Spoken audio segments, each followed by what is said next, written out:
All right, everyone, welcome to the 5 Weeks to Fulbright workshop. This workshop is intended for folks who are applying for Fulbright this academic year, which is going to be, the deadline is on October 10th. So this is, again, a shorter period of time, but they're still doable to apply for Fulbright to either do a study program, to get a graduate degree, or to teach English abroad.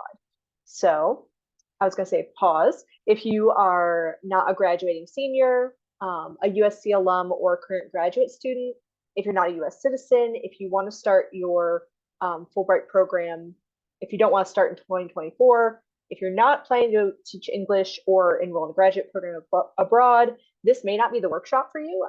You're welcome to stay, but just know that we are going to focus on what it takes to apply for Fulbright this academic cycle for a fall 2024 program start. So just putting that out there at the first, so y'all know what you're getting into and we can really use our time together wisely. All right. And so with our agenda, we are going to have a little bit of an icebreaker just in the chat. I'm going to ask you to answer a question. I realized I don't think I'm sharing my screen. Right. Okay. Let me go back to that then.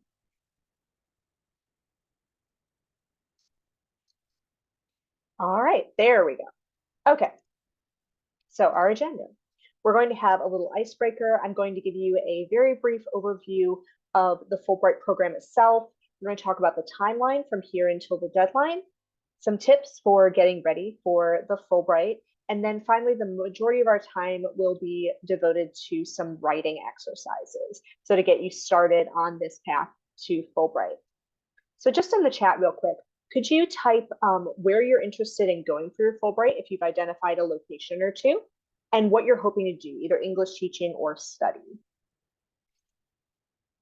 And here are just some inspirational pictures from our Fulbright folks who have recently traveled abroad. Peyton Ramsey, who went to Cardiff University, Tamara Sullivan, who went to Taiwan, National Taiwan University, and Maddox McKibben Green, who went to National Chengchi University also in Taiwan. So where would you all like to go? What would you like to do? All right, so we've got ETA, English, Spain. Can you go to the US or not? So study, this Fulbright is only for international graduate programs. So if you're looking for domestic graduate programs, there definitely are fellowship options for you, but this is intended for you to go other places, to other locations. All right, another interested Spain, ETA, English teaching in Taiwan or Korea. Awesome. So it sounds like y'all are in the right place.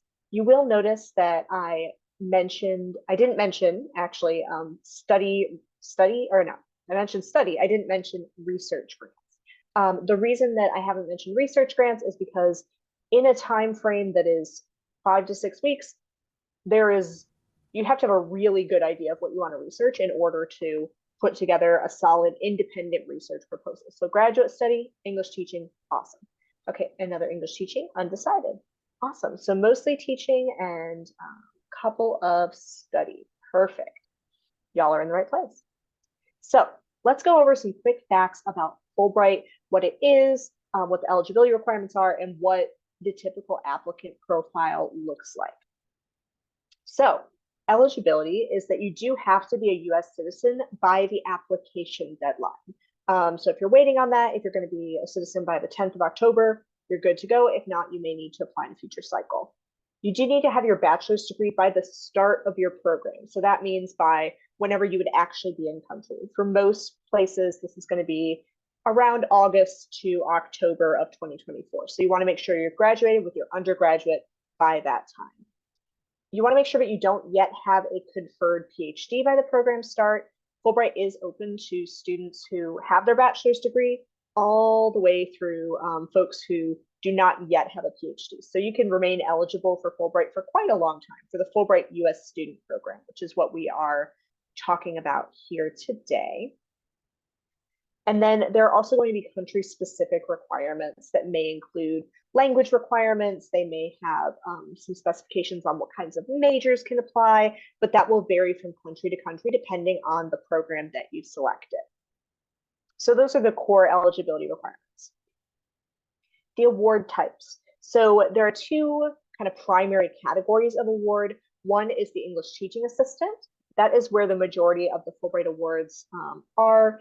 There's about 1,250 awards a year. They go to about 75 different countries. So for English teaching, that's where you're applying to be an assistant to a local instructor in a classroom, providing English instruction, English conversation supplement, and also cultural teaching as well. So really bringing your American culture to a classroom and using that to build relationships. And so study research is going to be divided again further into two types. One is the open study research grant, which means that you can go to any university within that country, or you can do an independent study project within that country. And those ones are one type of award. And then there are also partner awards. So if there is a partner award for the university you're looking at, that's going to be the one you'll probably want to apply for. So if you're looking at the Netherlands, instead of going for just an open study award, if you want to go to the University of Maastricht, you should probably apply for the Maastricht Award if you are eligible. And again, there are about 1,000 of these awards, 900 of these awards. You can go to a few more countries because, again, you have options from a number of different countries, some of which already speak English at a high level or have English as their primary language. Therefore, they wouldn't be the same countries as English teaching. And with these awards, there's not really a designated monetary amount for many of them. What these awards are intended to help you live in that country at the level of a graduate student. So for English teaching, usually you will be in the classroom for about 20 hours plus per week. You may be doing some sort of a side project, and usually Fulbright will pay you a stipend to be in that country that would help you live for that full year. For study research, again, it's going to be mostly living expenses. They may or may not provide you housing. You may be able to use your stipend towards housing, and it may or may not include tuition waivers. That is all going to be very, very country dependent. The really cool thing about Fulbright, that actually leads into the next point of cultural ambassadorship, Fulbright is all about partnerships. So Fulbright is a partnership between the US government, the US Department of State, and local Fulbright commissions who are providing this funding to help US students come to their countries and either pursue study, research, or teach English in the pursuit of developing strong intercultural relationships between the peoples of the US and the peoples of your home country. So really, it's all about that partnership. So really being able to look at what Fulbright wants and then also what the partner university wants or the partner country is looking for. So there are those kind of two sets of requirements, which we'll talk about in just a minute. But Fulbright is all about cultural ambassadorship, you coming to the country and sharing your American experience and learning about the peoples of your local community. Again, this is open to graduating seniors, alumni, and graduate students. Again, so if you're going through this and this cycle might not be the one for you, you can come back and work with our team as well as an alumni, and we can help support you in your application in this cycle and in future cycles, as long as you're not connected to another university that would be better poised to help you. And then again, when we're looking at Fulbright, we're really looking for specificity. We're looking for connection. So you want to make sure that you're able to make a clear connection between where you want to go, what you want to do, and how it's going to help you with achieve your goals. Why is this your logical next step?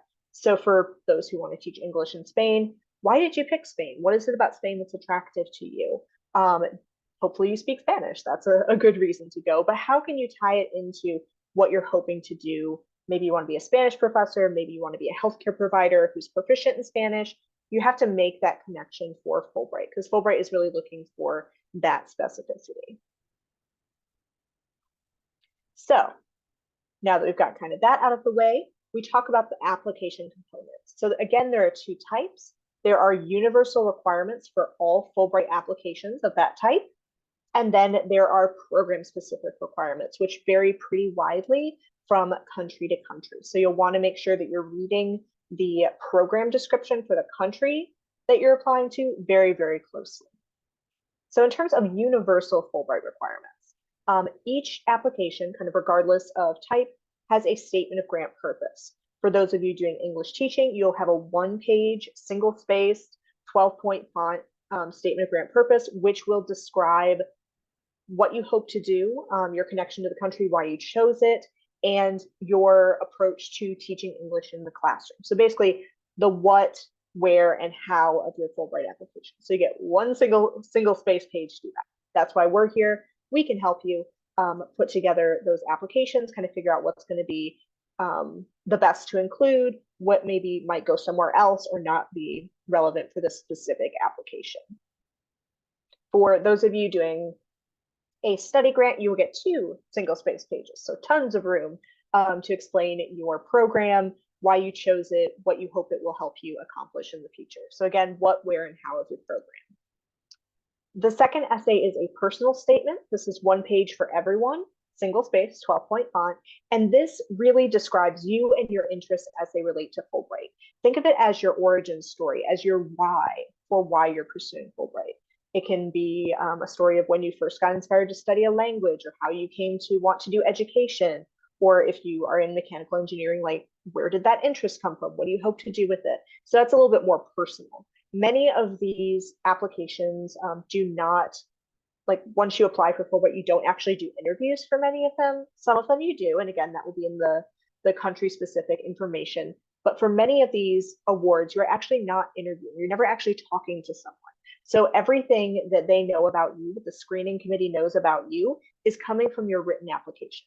So you can think of the personal statement as kind of a written interview, having them get to know you as a person applying for Fulbright. Transcripts, you will need your USC official transcript. The unofficial transcript does not have the information that Fulbright requires, and that's the #1 reason applications get rejected, is for the requirements, the transcript not meeting their requirements. So having an official USC transcript, and then any institution where you've earned 12 or more credits. So that includes study abroad. So if you did study abroad, connect with the Education Abroad office to get your transcript or a copy of it. And if you attended other universities, did like an associate's degree before coming to USC, you'll want to make sure that you have those transcripts available as well. All those transcripts have to contain your name and the full name of your institution, which that's why we have to do the official transcript, because oddly, the unofficial transcript doesn't include the university name. Who knew? But you can always ask us if you have questions about that. You do need recommendations. So at this point, this is the thing that's probably going to take the most time because it relies on other people. So you do need 3 recommendations. For everyone, you need at least 1 academic reference, someone who has had you in class, someone who can speak to your academic capacities. Your other 2 recommendations, if you're doing a study program, I would definitely have 2 of your 3 be academic references. For your those ETA folks, you do need at least 1 academic reference and at least 1 non-academic reference. So that's going to be someone who has seen you in a professional capacity, an advisor, someone who can attest to your ability to teach English abroad. And then the third is kind of a wild card, up to you if you want to go academic or a non-academic reference. And all of those recommendations, those recommenders, what you're really looking for them to say is to talk about you specifically and how you are equipped to do a Fulbright. So you want them to talk about your ability to be culturally flexible. If you're teaching, your capacity for teaching in a classroom, your English language skills, your host country language skills, if that's applicable, your interests in the host country, how it connects to your goals. So you really want to think through who you're going to ask for those recommendations. And that's another thing we can help with, is thinking through, okay, who should I ask? What should I ask them to write about? We have tons of resources that we'll point you to after this workshop. A language evaluation, if required. Again, many of these programs do not require language proficiency, but some of them do. So make sure, again, that you're paying attention. And then one note about terminology. For Fulbright, required means that you have to have that at a minimum for your application to be considered, for you to move into the review process. Your application will be basically thrown out if you don't have a required component. However, that does not necessarily mean that that will be the most competitive application. So if it says something is recommended, that's what they mean, is like, that's what you need to be competitive. So if they say for Spanish, like you're required to have an intermediate level proficiency, that means like that's what you need to be reviewed. But if you want to be a competitive applicant, you probably should have a higher level of proficiency within that applicant pool. Hopefully that makes sense. Yeah, and as I'm going through, I will pause for questions, but feel free to throw questions in the chat as well if you think of them as we go along. And then finally, basic personal data and program information. Some short answer questions, honors and awards, professional positions you've held, experience abroad, things like that. So those are for all Fulbright grant types. So there will be program specific requirements. And again, country requirements vary widely. So please read the program page carefully, especially for you Spain bound folks.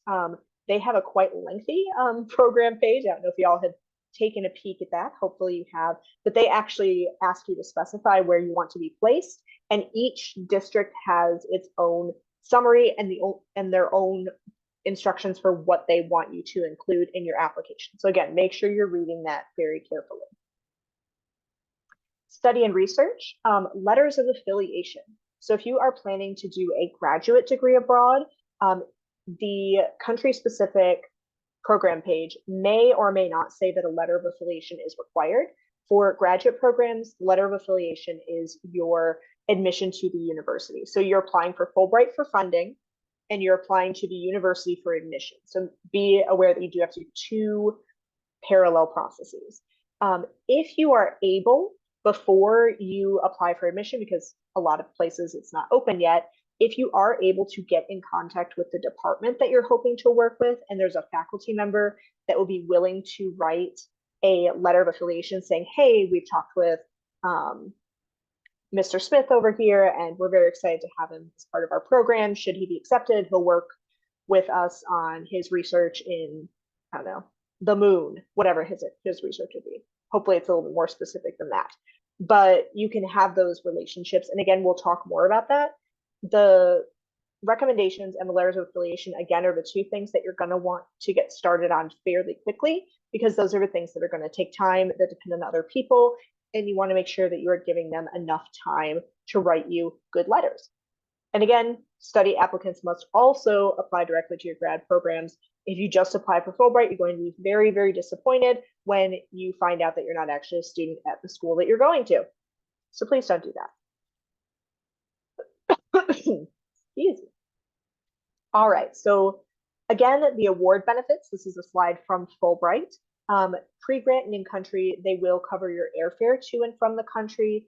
There will be a monthly stipend, which again varies widely from country to country. Standards of living are different too. So $15,000 in one place may mean something very different than $15,000 in another. For example, like London, $15,000, not a lot of money. Poland, $15,000, that'll get you a pretty good standard of living. So just keep that in mind. Accident and sickness benefits, so insurance. And actually for the ETA folks, you will have an online TESOL fundamentals course, which is teaching English to speakers of other languages. So you will have some training before you actually go into the classroom, courtesy of Fulbright. And again, the other benefits vary from country to country, from program to program, again, because of this partnership and the terms of each program partnership in the country that you're going to.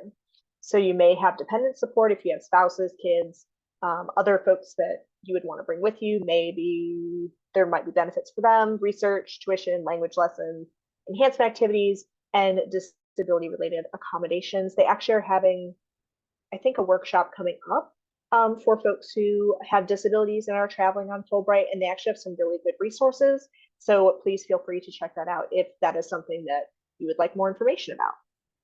And then post-grad, you will become a Fulbright alumni, which gives you access to a network of not only Fulbright alums, but State Department program alums. You are also eligible for 12 months of what they call non-competitive eligibility, which basically means that you get a leg up in getting a government job. So if you're thinking of working for the government, this is a great way to give yourself that edge when you go to apply for jobs after your Fulbright, and a lifetime Fulbright email address and the Fulbright Association. So the timeline, where we are is in August. I can't believe we're almost in September. So right now, if you're going to be writing a Fulbright, you can do it. You just want to be real diligent about making sure that you're staying on track for that October 10th deadline. That deadline cannot be moved. I cannot help you if it is 5:01 p.m. Eastern Standard Time on October 10th. The portal shuts down. There's literally nothing we can do. So that is the one immovable deadline that you should have in your calendar, circled in red, 15 alarms, whatever you need to hit that deadline.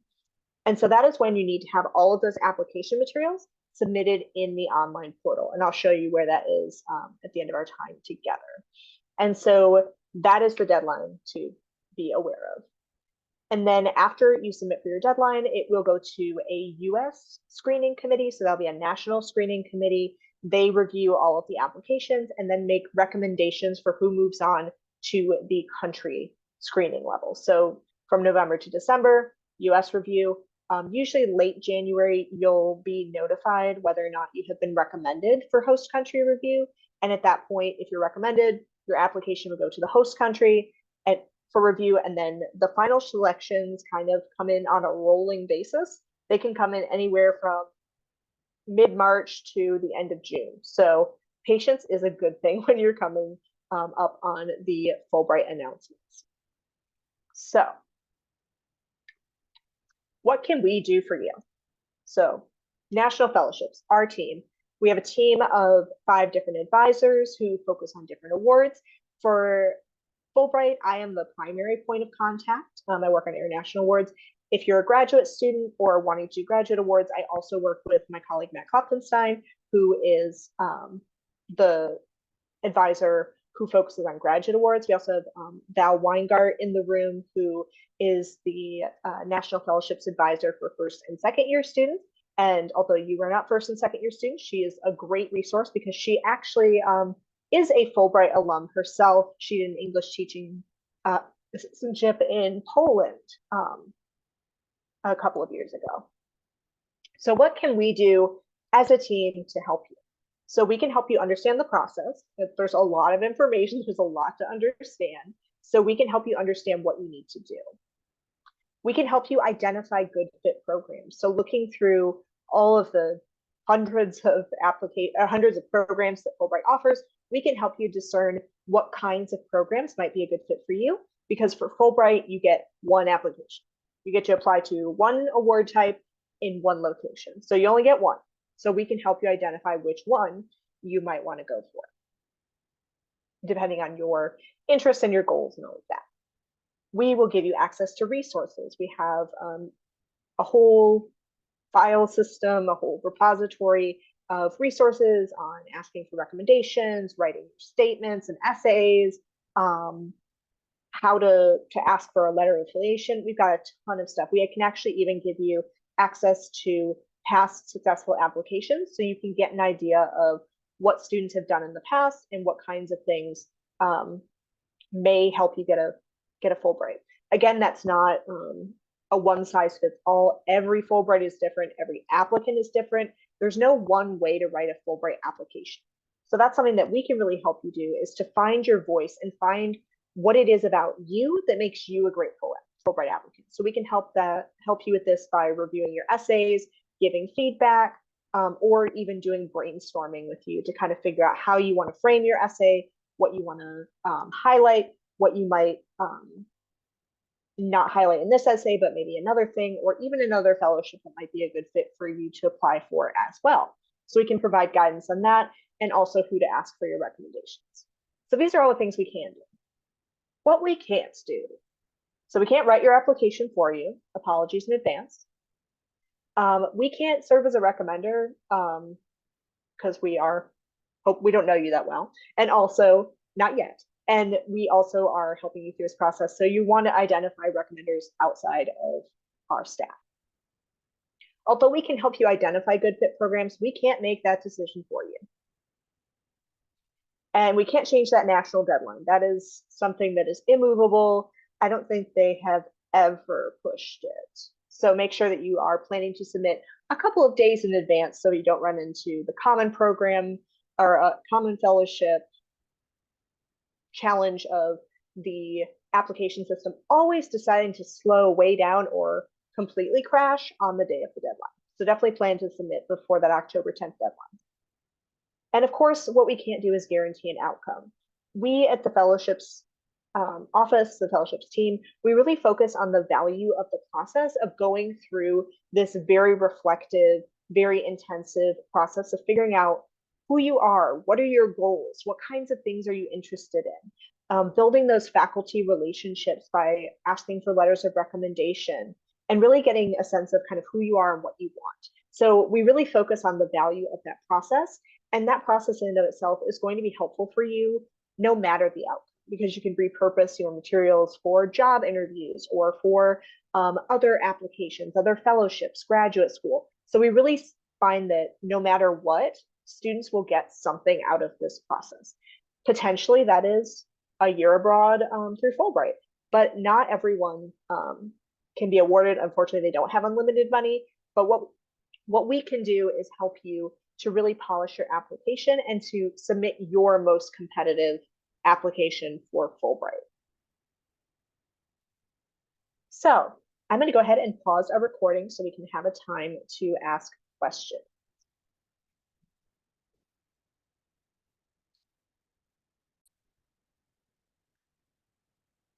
All right, so thinking about Fulbright applications, what makes a good Fulbright applicant? There is no one person who's perfect for Fulbright. Fulbright is really looking for folks who are committed to building these intercultural relationships and building mutual understanding between the peoples of the US and the peoples of other countries. So what you're thinking about when you're thinking about preparing your Fulbright application, you want to make sure that you have a quality and feasible proposal. So for English teaching, making sure that you are connecting your skill sets to what you'd be doing in the classroom. For study, making sure that you are explaining why that program is a good fit for you and why it might be a better fit than a comparable domestic program.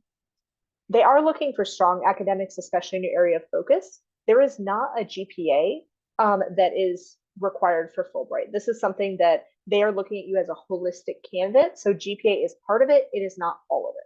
So just making sure that the academics in your areas of focus, so if you're in English teaching, making sure your English and any education credits are looking good. But if math gave you trouble or biology just didn't go well, that's not going to be a deal breaker.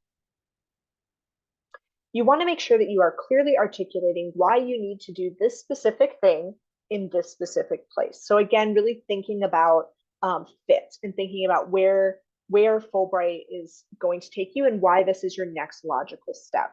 And that's something we can help you as advisors with, is thinking through how to articulate that in your application. And finally, commitment to serving as a cultural ambassador. So I'm actually gonna, and then language proficiency, which is optional. And actually, Val, are you still in the room or did she pop out? Yes, I'm here. Hello, Val. Sorry, I'm calling on you. Sure. So Val actually, again, is one of our advisors who did a Poland ETA. I was wondering if you could talk a little bit about the cultural ambassadorship portion of the Fulbright. Yes, the component of like explaining that in your application, or the actual like doing it once you get there. Mostly once you get there, and then. Yeah, absolutely. So you're going to probably get a lot of questions about American culture. I was in Poland, and a lot of Polish people had never been to the United States. And most of the ways that they had seen the US was through American TV, or even hearing, about things that were happening in America on the news. So as you know, things that get reported in the news are often very extreme. And so I tried to be someone who could answer their questions and, kind of add some context to no, it's not just extreme things that happen all the time in America. There are other things too. I got a lot of questions about the American healthcare system and how health insurance works, which that was interesting to try to explain, because I don't think most people understand how that works, no matter where you're from. And then I also got a lot of questions about American sports. So they were very curious about football and baseball. So we talked about the rules of football and baseball and things like that as well. So lots of questions I would get from my students when I was teaching. to be able to add that extra context there. I'd be on trains sometimes and people would realize that I spoke English, and if they spoke a little bit of English too, they would want to talk to me. And so that wasn't as common, but like the people that I did get who did talk to me were very enthusiastic about it. So this idea of like, you will just have a conversation with strangers. And that was really interesting to learn more about their lives. And I appreciated that they wanted to try speaking English, and was more than happy to talk with them. So those were kind of like the grassroots cultural engagement things, I would say, some of those one-off types of experiences. But cultural engagement can take kind of whatever form suits your interests and your skill sets. This is the part of Fulbright that can be very creative, because if you volunteer in a certain capacity in the US, chances are you might be able to volunteer in that sort of capacity in your host country.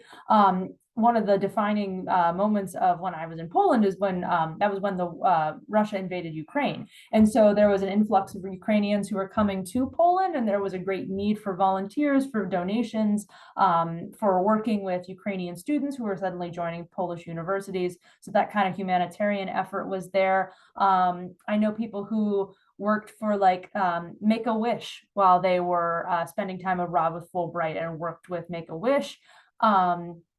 I know students who have gone out into the community and played sports, like I joined like local sports teams. Someone played soccer a lot. Someone else played basketball. I joined a choir, so I sang with a university and community choir and got to know a lot of people that way. And so there's just a lot of different opportunities. Not a lot will be handed to you, I suppose. That was my experience. It was sort of like, you're here, go do the things that you would like to do. And so a lot of it has to be self-directed and self-motivated. So knowing who you can ask, like at your university or your research mentor, or your people in your department, your teaching mentor, those can be all great ways of getting involved there. So it's one of those things where it's like, I always tried to look at it as I wanted to learn as much from the people who were talking to me as they were learning from me. It wasn't like I was just there to just talk about America. Like I really wanted to learn about Poland as well. So I tried to match all of their questions to me with a question of my own so that I could make sure that I was understanding it. And then sharing that with Americans is also a really important part of it, because it's not just like you're there and you're absorbing the culture and learning about it. You need to share that with Americans too. So I had a newsletter, like email list while I was there. I did not use social media a lot while I was there. That was just a personal choice of mine. But I had about 150 people on an email list that I would send like quarterly updates to, all about what I was learning, the people that I was meeting. And they were very excited to hear about that. So that was really cool. And then when I came back, I will make pierogi for people whenever they want, share some of the food, some of the songs that I learned while I was there, show anybody pictures. So just kind of thinking about it, not only what are you doing to engage with the host country while you're there, but what are you doing to share that out while you're there to make sure it makes its way back to America. And then when you come back, different ways to share that as well. Thank you so much. And Val, did you have teaching experience, and did you teach Polish, or did you speak Polish when you went? So I had a fair bit of teaching experience. I was teaching at a university when I was in Poland, and the reason why I applied to Poland was because I had been teaching at a university in the US during my grad program. I also had substitute teaching experience, which honestly was like the best prep that I got for Fulbright, because you're dropped into class and you have like 10 minutes to prepare before a bunch of 9-year-olds arrive. And that really helped me get very flexible in my teaching. So if you have the chance to substitute teach like ever, and you want to be a Fulbright ETA, that's great experience. I spoke some Polish before I went. The Polish Fulbright Commission provided Rosetta Stone for us, so that we could do that. That was something special that they did. I'd been working on Duolingo, but I had not had any formal training, and my Polish was not fabulous when I went. But I was in a place that did not really, like, people did not really speak English much, so I had to learn when I got there. But it was not impossible. Thank you. Yeah. Any other questions?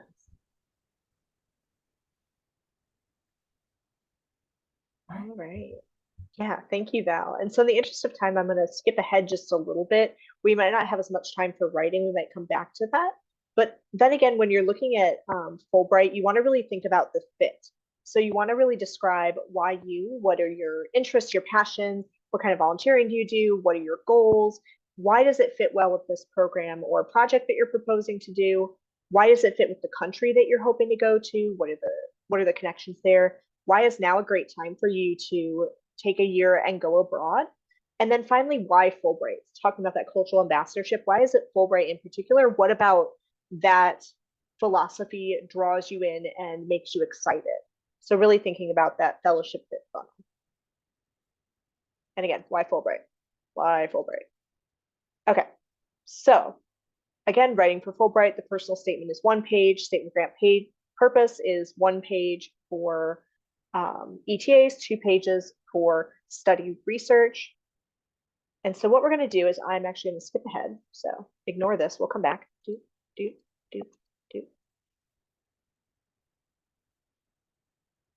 Oh my goodness. The problem with animating things. Okay. So pro tips. So let me actually exit out of this for 1 second.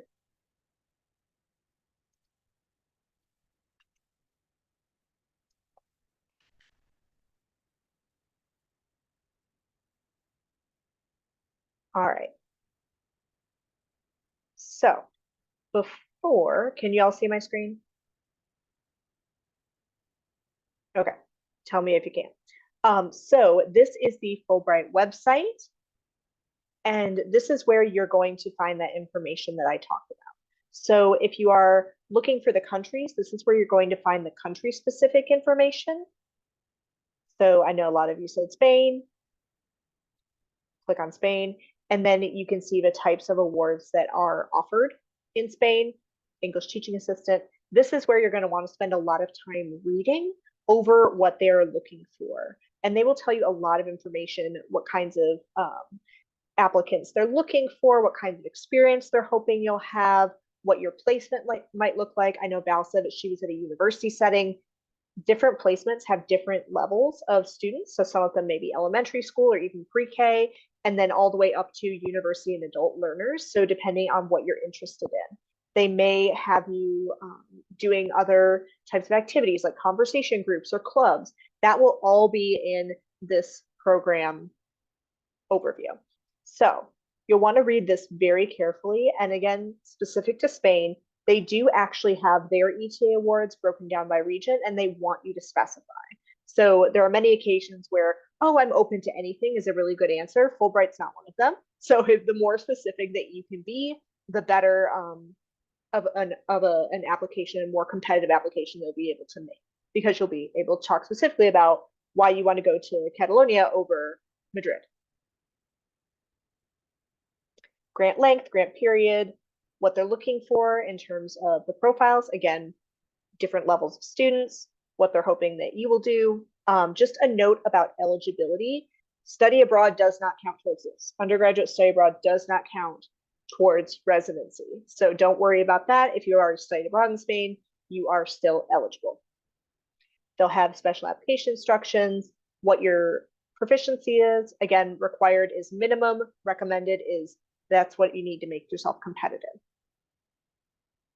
And then again, they have a ton of information on the different types of placements. They also will tell you if they have dependent support and give you some context. So this is where you're going to be finding the majority of your information on Fulbright. For all applications, there's universal Fulbright requirements. You're going to find that under applicants and application components for your particular type of grant. So this will tell you what they're looking for in each of your application components. There's also a really helpful video that goes over the same sort of information in a different format. So when you are ready to start your application, which will start the application in the portal, I recommend doing that sooner rather than later, because you'll want to get an idea of what the application looks like, what it feels like, what kinds of information they're asking for in those other kind of demographic and personal information questions. You'll click on applicants and then go to Fulbright online application to start your application. And that'll take you to the portal where you can create your account. So for those of you who are still open to where you might be going, and maybe you're looking for a place that can allow you to do certain things. They also do have an award search. So, so for example, if you wanted to do an English teaching assistantship and you don't speak a foreign language and you want to make sure that you are working with middle schoolers, you can actually use this search tool to refine which ETAs you should take a look at. So Ghana, Estonia, Albania would be ones that you're interested in, or that might interest you. Another note, you will see numbers. I would, for the most part, ignore the numbers. Again, these applications, they all are competitive, quote unquote, but what competitive means varies wildly from application to application, from country to country. And for Fulbright, it can be anywhere from like 1 in 3 folks are awarded all the way up to 1 in 200. So that's mostly the UK Open Study. That one's really specific. But I would say unless you're deciding between 2 equal programs, that would be the only time I think the numbers would be useful. Other than that, follow what your interests are, your language interests, your regional interests, what kind of placement you want, and let that be your guide over what you think is going to be the easiest or the most likely for you to get. And again, working with our team will help you be more competitive just by virtue of having somebody else's eyes on your work. And then, Val, did you want to say something about Poland? I know you had mentioned some specifics about that in terms of competitiveness. Oh, just saying that, Yeah. you know, Poland is always looking for really eager people to be doing English teaching, especially if you're comfortable teaching at the university level. If you have any type of teaching experience, it would be wonderful to apply there. It is a fantastic Fulbright commission. So big plug for Fulbright Poland. They are just absolutely wonderful to work with. They take such great care of you and really make sure that you're supported during your time there. So if you have any interest in teaching, I can highly recommend the experience that I had in Poland. And I also knew several researchers in the STEM fields who were doing a lot of different projects there and great things like that. I didn't know as many people doing open study, but in terms of teaching, definitely it was a very rewarding experience and would highly recommend if you have any interest in Central Europe. Awesome. Thank you. And again, we have about 4 minutes left, so I'm going to go quick through these. So with our pro tips, save each draft that you make of your essays as its own document. So you're going to have like SOGP stands for Statement of Grant Purpose, 1, 2, 3, 4. And that is so if you write something in one draft and later on 2 or 3 drafts later, you're like, oh, I think I said this a way I really liked one time. This helps you to go back. It also is really fun to kind of when you get to the end of your application to look back at where you started and where you ended up. That can be really interesting to see. Compose all your essays in the word processor of your choice, and then you'll upload those into the online portal. When you're getting started, don't worry about the length, don't worry about the formatting, don't worry about what belongs where. What really helps when you're first getting started is just to brainstorm a list of everything you want Fulbright to know about you, about your interests, about what program you want to do, about your childhood, or whatever kind of goes into why you're applying for Fulbright. So just list it all out and then figure out where it goes. That's usually a lot more helpful than trying to sit there and think, oh, does this belong in the personal statement or the statement of grant purpose? Write it all down, then figure it out. If you're having trouble getting started writing, what can be helpful is using a text-to-speech software or recording yourself. Some people are better at expressing themselves in speech, and it might help you just kind of get past that blank page, which can be kind of scary when you're first starting to write. But hopefully you'll fill up that page very soon, and we're here to help you. If you are getting your essays reviewed, please do send us the drafts as Google Docs or Word documents. It's hard to edit PDFs, so I just save them as Word documents anyways. ChatGPT can be helpful for getting started brainstorming, for thinking about different ways to say things. But again, of course, this is your work, this is your essay. So again, I can't write it for you and neither can AI. So make sure that you are using that kind of with a caveat to help with maybe brainstorming, but not so much with the actual drafting of your application. But if you don't want to talk to an AI, you can talk to us. So advisors can help you with brainstorming, with figuring out which program is going to be the best fit for you, and all of the above. So we asked how to get started. So explore the fellowship or the Fulbright website, finding which program you want to apply for. And this is how you make an appointment. So if you scan that QR code or go to the bit.ly link, that will take you to our getting started page. And on that page, it'll take you to where you can schedule an appointment. For undergrads, we're in Navigate. For grad students, we have Calendly link. If you're an alum, I also have a Calendly link you can use to set up a meeting. And then also please complete a candidate profile. Again, that's on the getting started page, step number 4. So complete that candidate profile so we have you in our system and we know that you're interested in fellowships and Fulbright.